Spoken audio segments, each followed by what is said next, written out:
দুপুর বন্ধুরা, আশা করি তোমরা সবাই ভালো আছো, সুস্থ আছো, আর আমিও ভালো আছি। তো প্রতিদিন তো সকাল থেকে ব্লগটা শুরু করি, আজ করলাম দুপুর থেকে। কারণ হচ্ছে সকালে একটু হিচিকিচির মধ্যে দিয়ে গিয়েছি, এই জন্য আর কি সকাল থেকে শুরু করিনি। তো দেখো দুপুরে রান্না করছি রুই মাছ দিয়ে, আর হচ্ছে হেলাঞ্চ শাক দিয়ে আলু দিয়ে ঝোল, সঙ্গে একটা বেগুনও দিয়েছিলাম। তারপরে দেখো এখানে মাছ ভাজতে শুরু করেছি। আর আজ ছিল মঙ্গলবার, মানে ব্লগটা হচ্ছে মঙ্গলবারে করা। তো এখানে না কি বলবো, মাছ ভাজতে গেলে এতটা অসুবিধা হয়, মানে মাছ যদি ঠিকমতো না ভাজা হয় না, তাহলে যেন রান্নাবান্নাও মনের মতন হয় না। তো দেখো মাছগুলো একটু কড়া করে ভেজে নিয়ে কিন্তু রান্নাবান্না করেছিলাম, তো সেটা আর দেখাইনি কারণ অনেকটাই দেরি হয়ে যাচ্ছিলো এই জন্য। তারপরে এই যে কাল যাব ঘুরতে, আর কোথায় যাই কি করি সবটাই শেয়ার করব। এই জন্য দেখো মাথায় শ্যাম্পু করছিলাম। তো স্নান একটু পরে করব, কারণ হচ্ছে কি অনেকটা বেলা হয়ে গেছে, এদিকে ঘর মুছতে হবে, একটু বাসন ধুতে হবে। এই জন্য আর কি মাথাটা ধুয়ে তারপরে পরে স্নান করব, এই জন্য আগে শ্যাম্পু করে নিচ্ছি। আর নিচে একটা গামলা পেতে নিয়েছি, কারণ নিচে না অনেকটা নোংরা থাকে, আর চুলটা অনেকটাই লম্বা, এই জন্য আর কি নিচে গামলাটা আর কি পেতেছি, তাহলে আর কি চুলে নোংরা লাগবে না। তারপর দেখো এখানে শ্যাম্পু করে নিচ্ছি। আর আজকের ভিডিওটা কিন্তু একটু এলোমেলো হবে, একটু কষ্ট করে দেখো তোমরা। আর দেখো এখানে তোমাদের সঙ্গে গল্প করতে করতে দেখো আমার শ্যাম্পুও করা হয়ে গেছে। এখন আর কি মাথায় গামছা বেঁধে অন্য কাজগুলো করব, মানে ঘর মোছা, বাসন ধোয়া, এইগুলো করব, তারপরে স্নান করব। তো দেখো একেবারে স্নান করে তোমাদের সামনে চলে এসেছি। আর কালকে একটু ঘুরতে যাব, তো হাতে একটু নেল পালিশ, পায়ে একটু নেল পালিশ না পরলে তো হয় না বলো। তো এমনি সময় তো মানে সময়ই পাই না বললে চলে, মানে কাজ বাজের এত ঝামেলা, তো এই জন্য তো টাইমই পাই না। তো দেখো এখন একটু নেল পালিশ পরে নিচ্ছি হাতে পায়ে। তো কেমন লাগছে একটু কমেন্ট করে জানিও কিন্তু তোমরা।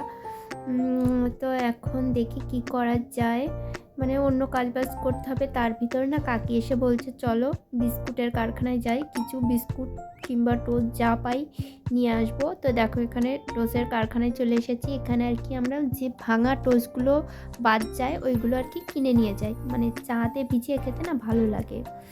আর এই হচ্ছে কারখানা, এখানে প্যাকেটিং করছিল আর আমাদের কাছ থেকে ব্যাগ নিয়ে গেল। তো আমাদের টোস্টটা আর কি দেবে এখন, 1 কিলোর মতন টোস্ট এনেছিলাম। তারপরে যেহেতু শ্যাম্পু করেছিলাম চুলটা কিন্তু ভিজাই ছিল, তো দেখো ছাদে চলে এসেছি একটু রোদ্দুরে। তো এখন হচ্ছে চুলটা শুকিয়ে নেব। আর কাকি একটা ব্লাউজ দিয়েছিল আর একটা ব্যাগ দিয়েছিল, ওটা সেলাই করব, কারণ কালকে ঘুরতে যাব। আর ব্যাগটা না ছিঁড়ে গেছে এই জন্য। আর এখানে দেখো জুতো, তারপরে নাইটি আমি ধুয়ে রেখেছিলাম, কাল হচ্ছে এই নাইটিটা নিয়ে যাব, পিছনে যেটা মেলা রয়েছে। আর এখন হচ্ছে কাকির ব্লাউজটা সেলাই করে আর কি ওই ব্যাগটা সেলাই করব। দেখো চুলটা ছেড়েই বসে রয়েছি।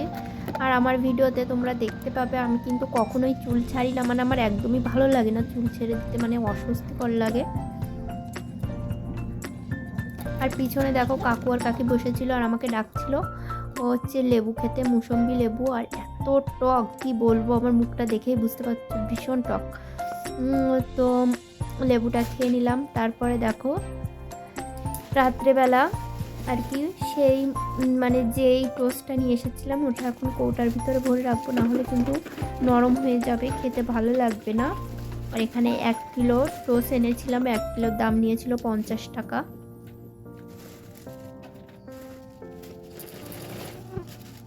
আর কালকের ভিডিওটা কিন্তু কেউ মিস করো না, মানে হচ্ছে কালকে হচ্ছে তোমার ঘুরতে যাব, সেখানে গিয়ে কি কি করি তো সবটাই তোমাদের সঙ্গে শেয়ার করব।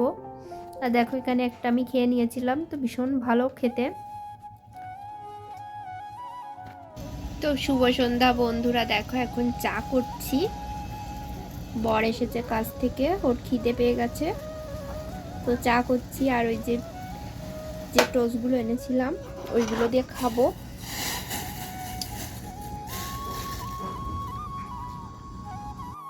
আর আমার কিন্তু মানে দুধ চার থেকে লিকার চা বেশি ভালো লাগে, মানে দুধ চা খেলে না আর কি গ্যাস হয়ে যায়, এই জন্য আর কি দুধ চা আমার তেমন একটা পছন্দ না। তো দেখো এখানে চা করা হয়ে গেছে, এখন হচ্ছে টোস্ট দিয়ে খেয়ে নেব। আর ভিডিওটা বেশি বড় করছি না, আর ভিডিওটা এমনিতেই ছোট, তো ভিডিওটা এখানেই শেষ করে দিচ্ছি। আর ভিডিওটা কেমন হয়েছে অবশ্যই কমেন্ট করে জানাবে। আর যারা নতুন বন্ধু তারা আমার চ্যানেলটা সাবস্ক্রাইব করবে।